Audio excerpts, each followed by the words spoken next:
Audio check. This is Dan with a mic check. Talking to setting our mic levels. On fox4news.com.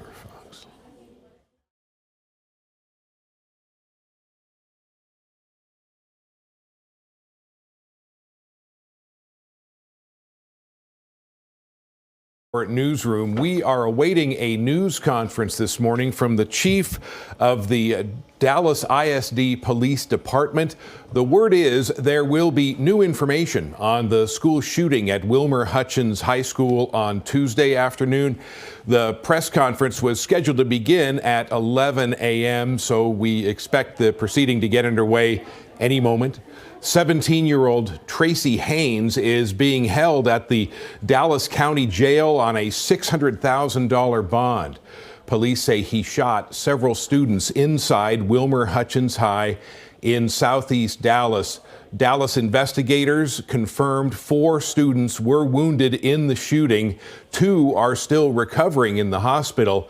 Tracy Haynes is facing 4 counts of aggravated assault in a mass shooting. A number of really big questions remain about the attack. Lots of parents and others want to know how the 17-year-old suspect was able to get a gun on campus. This was the second shooting at that school in just over a year. It's also not clear whether Tracy Haynes was a student at the school or a possible motive for the attack. Investigators haven't said whether the victims were targeted or bystanders or perhaps a mix of both. The suspect, Haynes, turned himself in to police with the help of the nonprofit organization Urban Specialist that works to curb gun violence and poverty. Now, when asked why he opened fire in the hallway, Tracy Haynes allegedly said there were threats on his life going back and forth from others. Now, according to an arrest warrant affidavit, police reviewed security video that shows an unidentified student letting Haynes into the school through an unsecured door before the attack. Investigators said Haynes began firing indiscriminately.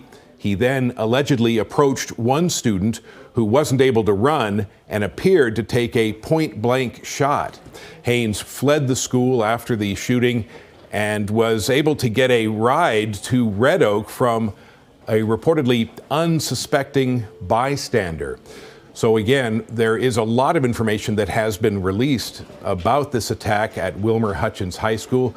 But as we mentioned, there are still these major questions that lots of people, certainly lots of parents and others, are very interested in having. So again, the chief of the Dallas ISD Police Department scheduling a news conference for 11 o'clock this morning.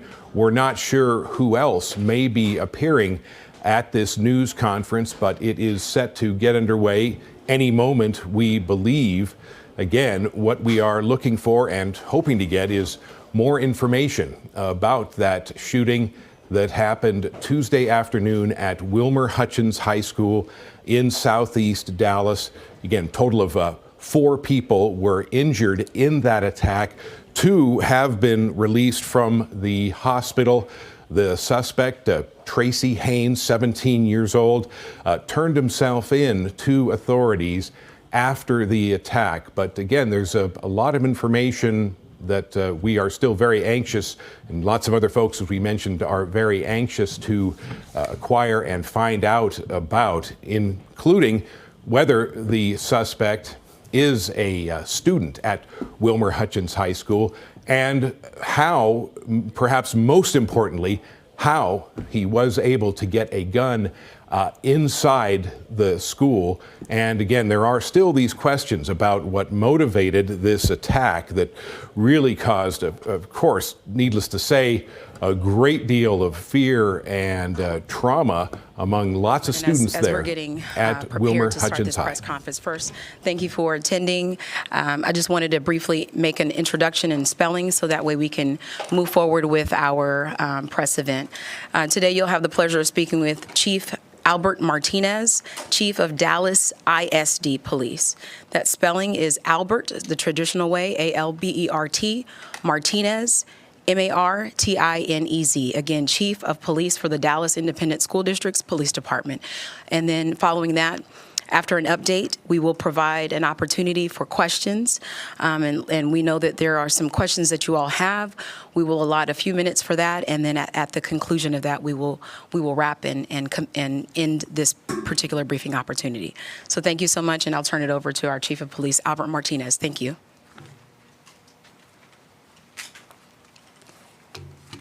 Thank you, Robin.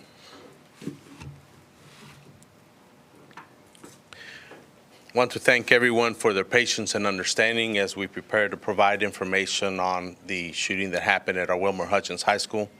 As you can imagine, yesterday we were busy with trying to track down information and prepare our investigation and move forward with that, and then be able to update you all today. This is obviously not something that we want to happen, but we understand the violence that is happening in our communities, not only in Dallas, but throughout the state.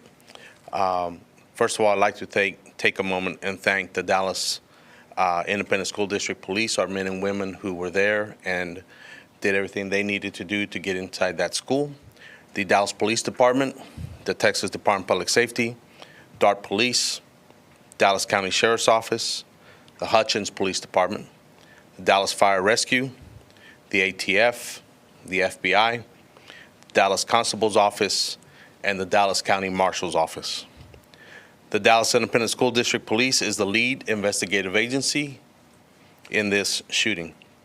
We are committed to making our schools the safe haven that we all expect. Safety is everyone's responsibility, and it starts in our communities and continues on in our schools. Dallas ISD Police and Security and the district schools monitoring teams spend an enormous time training, along with carrying out those monitoring duties, ensuring that our safety and security is taking place in these schools, including Wilmer-Hutchins, and reviewing our safety protocols on how we can be better. We also have a duty to you all, to the community, to be transparent and accurate with our information, but we also have to be responsible on providing that information, again, to make sure that we are being accurate and we are providing you all with the most capable or most useful information at the time. Of course, it takes time to gain an accurate picture of what happened. We understand the frustrations, parents and students, and trust me, we're all feeling that frustration, and we are frustrated ourselves. Each of you know how detrimental sharing incorrect intel can be. This is still an active investigation, so not everything can be shared, but we are conducting our investigation. So, based on video evidence at Wilmer-Hutchins High School, at 12:56 p.m., the shooter arrives at the Wilmer-Hutchins High School parking lot and parks his vehicle on the north side of the school. At 12:58 p.m., the shooter exits his vehicle and walks around to the west side of the school and approaches a side door or back door, which was locked and it was secure. At 1:01 p.m., another student opens that locked door on the west side of the building, and the student enters. Or I should say the shooter. The shooter is observed walking down the hallway towards the cafeteria, and that's at 1:02. At the same time, at 1:02 p.m., the shooter opens fire and wounds 4 students, and the other students that were in that hallway scramble away from the shooter. At 1:03 p.m., the shooter is fleeing and exiting out the same door, and then he runs back to the vehicle that he had in the parking lot at the north side of the school, enters that vehicle, and leaves the campus. And through that timeline from the point of entry into the school to the time he exits is less than 2 minutes. I do want to correct some misconceptions and share what we can. We've worked on our safety protocols. Again, this entry was not made through the front doors, the metal detectors. We've talked about that. Obviously, we were here about a year ago talking about this very situation, but this did not happen through our front doors or through our metal detectors. Our safety protocols were being followed by our staff and our officers. Our metal detectors were operating effectively. I want to emphasize to you all that all doors at this campus were locked and were secure. As you know now, the suspect is in custody, and he was a student enrolled in Wilmer-Hutchins High School. Our students' privacy limits does not allow the district to confirm his name, but that is pretty much common information now. The suspect was let's see, again, mentioning here that 4 students were wounded in this shooting. Another 5th student suffered a injury, but that was more of a scrape or a bruise from the falling and running. Dr. Elizalde and the school leadership team members have reached out to the families of the victims who are expected to make a full recovery. We are aware of an unauthorized video circulating social media that appears to be from the school's surveillance camera. We are investigating how this video came about or how it was accessed and released. And at this time, we cannot fully confirm or cannot confirm validity of the content. At this time, our Wilmer-Hutchins High School will remain closed. It was already going to be closed on Monday. Our staff will return on Tuesday, and we expect our students will return on Wednesday unless the superintendent and our staff or cabinet members decide otherwise. With that, I'm going to open it to you all for questions. Why did you wait for 4 hours? Sir. Can you tell us why did the district wait for 4 hours to tell the public that the gunman was on the loose? Yes, ma'am. So in these situations, first of all, we're dealing with a very large high school. Our protocols are very simple. We go in to stop the killing, stop the dying. It's written in law. It's written in our policy. Once we've established that, we're rendering aid, ensuring we get the students out, and then we start sweeping the school. So by the time we finish with all that, then we're getting information. This is the potential shooter. Usually, with all these situations, there's always a second shooter, real or imagined. So by the time we're getting all this information, when we established that we had information, we sent out teams to go find him. At the time, we did not feel that we needed to put out that information. Maybe it was slower, maybe it wasn't. But it wasn't going to exactly do a public good to put it out immediately. We also didn't really have a good description. We had a name. Actually, we had several names. But that being said, we sent out our law enforcement teams to go find him. I'm going to take one here and in the back. Yes, ma'am. Sir, your team has said that this gun was not brought in during normal intake hours. What are normal intake hours, and are there only metal detectors at the front doors and not anywhere else in the school? The protocol at the school is they come in through that front door at intake hours and after intake. So in other words, once the bell rings and school starts, the intake, the late arrival as we call it, is at the front entrance where there are metal detectors. The protocol is everybody comes in through there. Again, it's in our practice, in our student conduct, that those doors are not opened when somebody's outside at the other doors. So if the doors were secure then how was that student able to just open the door? It's got a push bar, right? We have to have those doors available to be open from the inside because of fire code. Would you describe what secure means Sure. more explicitly? So secure, it just means it's locked and it cannot be opened from the outside. They can be opened from the inside, like any doors that you see, probably even in your own building, where you just push it open to go out, but that's in compliance with fire code. So why are there not metal detectors at other You doors? started this press conference, you mentioned frustrations. Can you share what some of those frustrations have been? Sure. We've worked very hard. As you all know, again, we were having this conversation a year ago. And what I mentioned to you all when we were talking or being interviewed, we talked about safety protocols, the things that we're doing. We did those things. I'm here to tell you, I believe because we did those things, that gunman was not able to get in through the front doors, knowing that we are doing our baggage checks. We are working through our metal detectors, these brand new metal detectors that we bought. We do sweeps, we do audits. We're doing all the things that we're expected to do. And what's frustrating is that he was able to come in through another door that, yes, we patrol and we sweep that as well, but like everything else, we're not able to be there right on that spot every single time, and there's a lot of entry doors into this high school, like many high schools. I'm gonna listen. I'm gonna make sure we have everyone's questions answered. But we'll start here. I'm coming here, and then you. That'd be great. Yes. Yeah.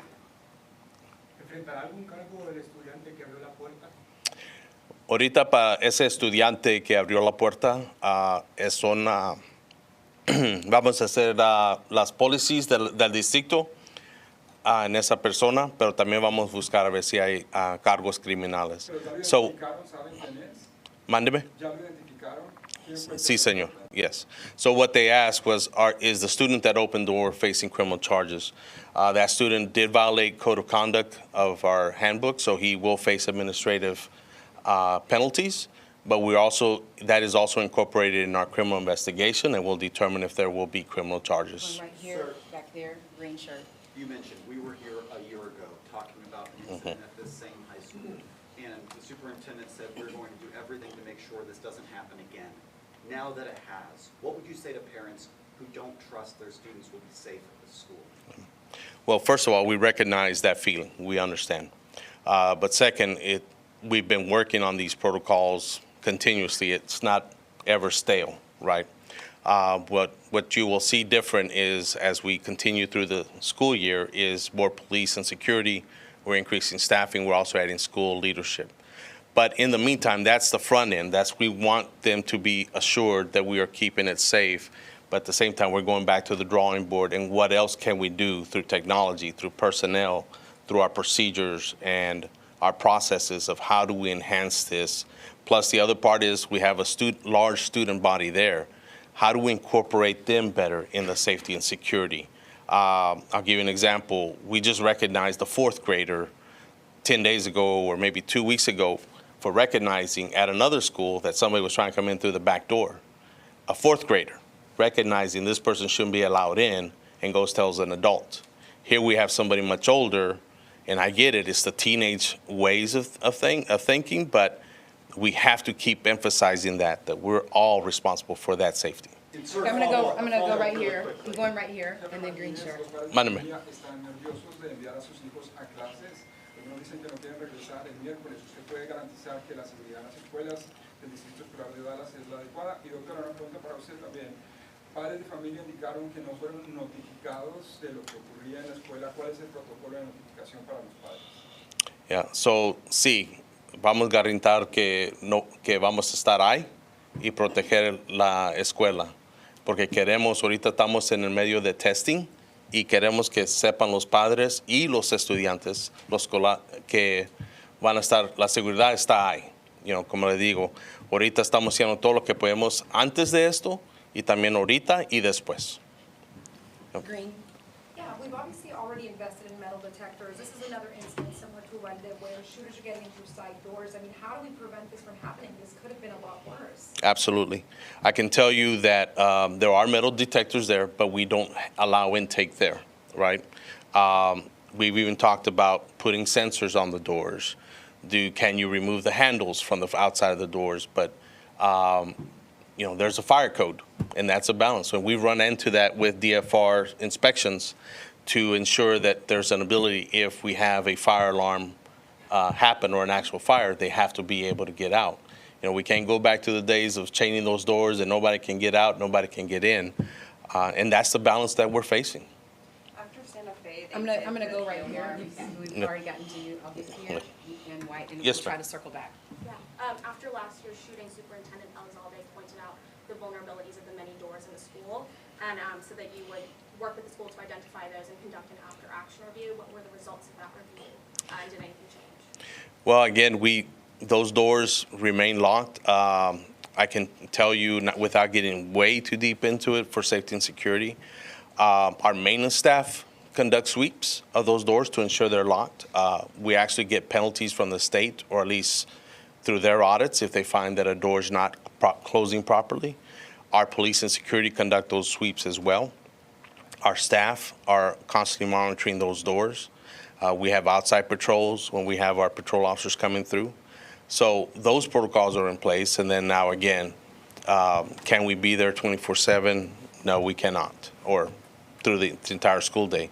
But how do we make that better through those sensors? How do we leverage the technology? KERA. Do we know what led the student to return back to campus with the gun? Some other students were saying that it was over a dice game. He already had a knife on campus, but left and returned to bring the firearm. We don't have that information as to the why, the motivation, right? We do believe there's a dispute taking place. Obviously, there's social media that he posted articulating his thoughts, and we are looking into that. But to officially tell you the why, we don't have that at this point. Testigos nos dicen que dentro de esta escuela hay una disputa interna entre pandillas estudiantiles. ¿Ustedes tienen esta información y la pueden confirmar? Sí, señor, sí tenemos esa información de las pandillas y esa es parte de la investigación. Como preguntó, qué es el motivo que está pasando. Y no sabemos si es directamente la pandilla o si es más entre las personas. So the question that was asked was, there's reports of that this is actually a gang dispute, and are we aware? So yes, we are aware of the gang dispute. We are working with the Dallas Police Department. We're not sure if this is actually a gang dispute or is there something more involved to this, but that is part of our investigation. Pero no saben entonces si era una actividad de pandilla. Todavía no pueden dar esa afirmación. No, sir. Okay. Yeah. Okay. I'll go right here. I know that Chloe was talking about just the frustration of parents, and as well as I know that we're going through a holiday weekend, kind of regrouping. What happens next? I know that school's off. They don't. I think you said staff comes back Tuesday, and then students come back Yes, ma'am. Wednesday. So what do we do now? Like what happens now? So on the front end, you will see, again, a larger police presence. The superintendent has made decisions to bring in other school leaders into the campus, as well as additional staff, so that we can increase our presence, so that we can establish a stronger presence around checking the schools and providing support to the school. At the same time, while we're doing that, we will, again, going back to the drawing board and look at what else can we do better? The buzzers on the doors, right? And then if that happens, how do we react to it? You know, most of y'all know I served 30 years, almost 30 years with the Dallas Police Department. Well, part of the reason why we never went to ShotSpotter, unlike Chicago, is because we don't have the density, but we didn't have the police officers to go respond because Chicago does that when you're immediately there. So we got to put those protocols in place that if that buzzer goes off, we need to be there within a minute. And that may mean a teacher coming out of a classroom. And I'm just trying to give you details of how we would react faster so we can see. Those are the things we do. Yes, ma'am. One thing.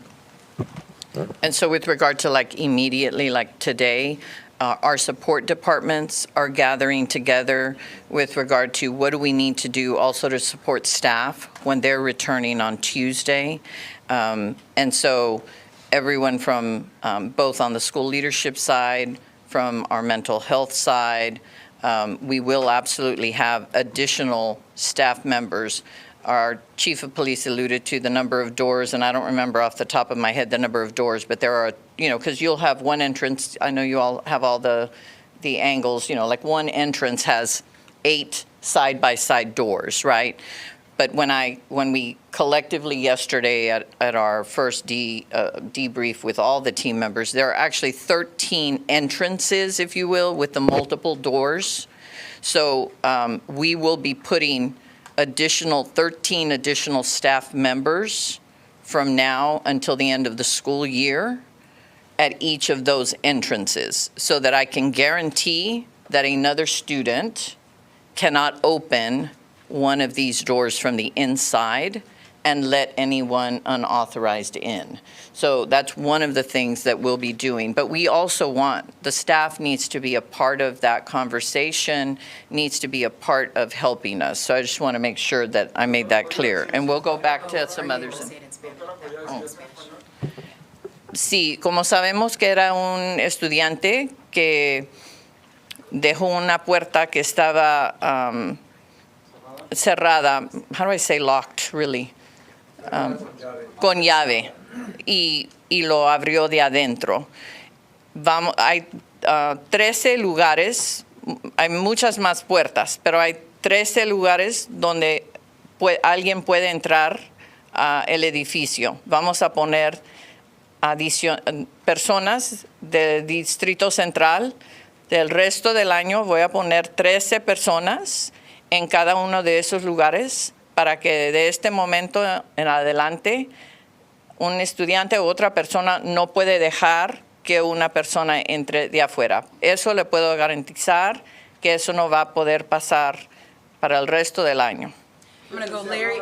I'm going to Larry Collins, and then this gentleman here on this side. Larry Collins, and right here. Thank you. Larry first, please. Let's step back and talk a little bit, talk about the student who Yes, opened sir. that door. We do understand they could face prosecution as well.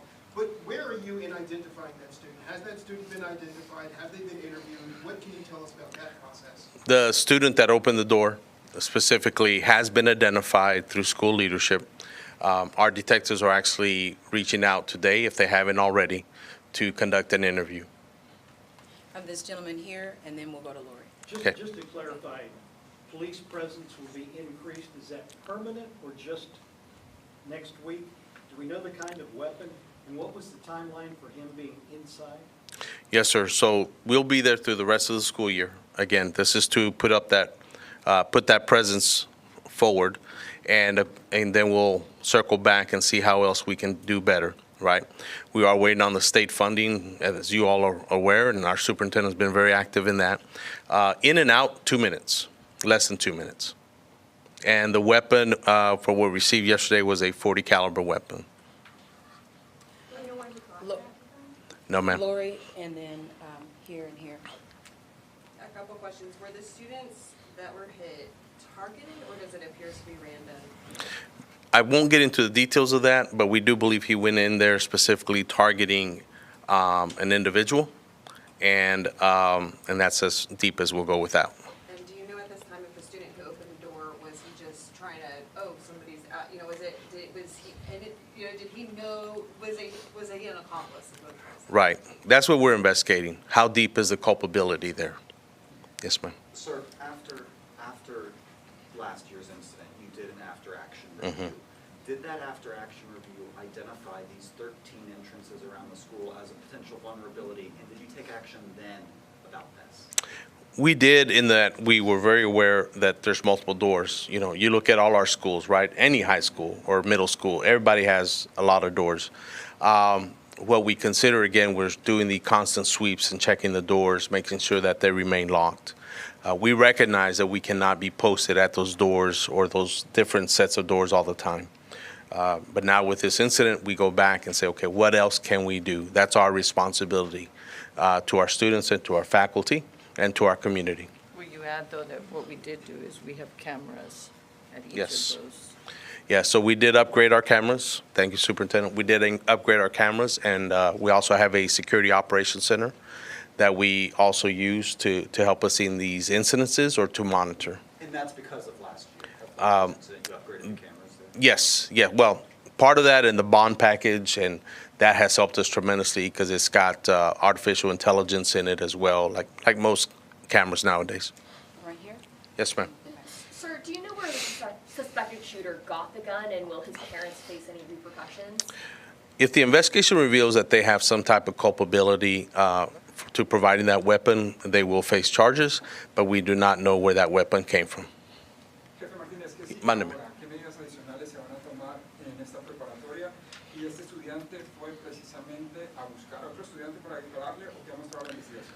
Creemos que entró con esa decisión que estaba buscando a alguien. Pero es parte de la investigación, so no puedo avisarle más de eso. Y en parte es de tener otra presencia grande de la policía, pero también de, como dice, más maestros y administradores de la escuela. Yep. We're going to just take a few more questions. I'm going to go to here, and I see your hand in the back. Yes, sir. Respecto a los tiempos de respuesta, una testigo nos dijo que hizo posiblemente la primera llamada al 911, pero que no le creían, pensaban que era una broma, hasta que le pasó a su maestra. ¿Qué tiene que hacer un estudiante para que le crea en estos momentos? Pues en eso no debe que pasar. Cuando alguien le habla al 911, es necesario que la operadora o operador tome esa llamada y que comiencen a hacer preguntas, que hagan las preguntas para determinar qué es lo que está pasando.